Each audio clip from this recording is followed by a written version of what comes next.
Good morning, it's James. I do hope and pray this message finds you and your loved ones peaceful, thriving, and well.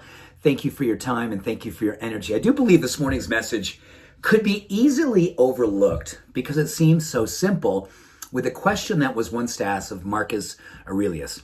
Now, Marcus Aurelius, back in Stoic times, thousands of years ago, was easily the most powerful, the most respected, the most highly regarded philosopher of the entire Stoic times. And he was known for being a person who could just give those answers. He was like, oh, my goodness, right? So he was once asked a question, which was, what is your vocation? And when you think of that right out of your life, you go, oh my gosh, right? That's such a lofty idea. Vocation feels deeply spiritual. It feels deeply purposeful. It just feels like something you really want to come up with something. It's really meaty, right? There's like a lot of depth to that question. Well, Marcus, who's a very deep being, this is how he responded. My vocation? Simply to be a good person. My vocation is to be a good person. You know, when you hear that, you step back and allow that to kind of let yourself marinate in that question, and then give yourself an opportunity to consider Marcus's answer. It's perfect, isn't it?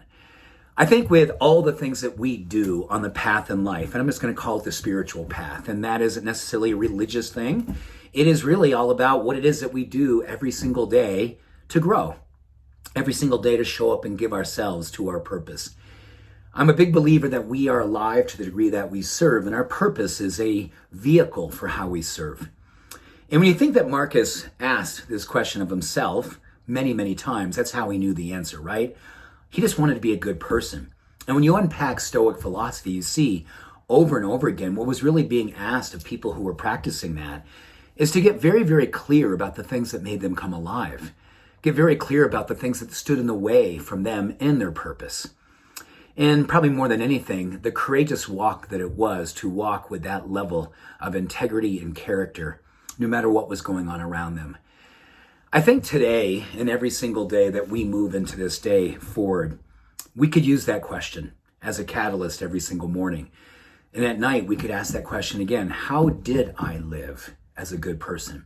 Were there opportunities that I could have shown up bigger, more loving, more brighter, more open, more compassionate? Could I simply have been a better human in certain times in this past day? And I look for that. I mean, I think that's really what the goal is. We don't want to be the end of the day go, oh my gosh, I crushed it. I was amazing in all places. I just gave of myself in every single way, and there's no room for improvement. Now, we can have awesome days, and I'm not discounting how awesome that is when you do have days that you look back and go, man, I was on my spiritual game. But I also believe that everyone here would agree there's always incremental opportunities for when we can see ourselves being just that much more of a good person. And I just want to really encourage us to consider one thing that often gets overlooked.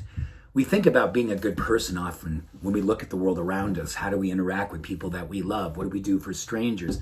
How do we show up and give our purpose to elevate the world around us? And it's all too often easy to forget, what do we do for ourselves?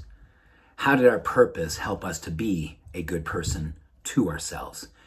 How did self-kindness and self-love and acceptance and awareness and compassion factor in to being a good person?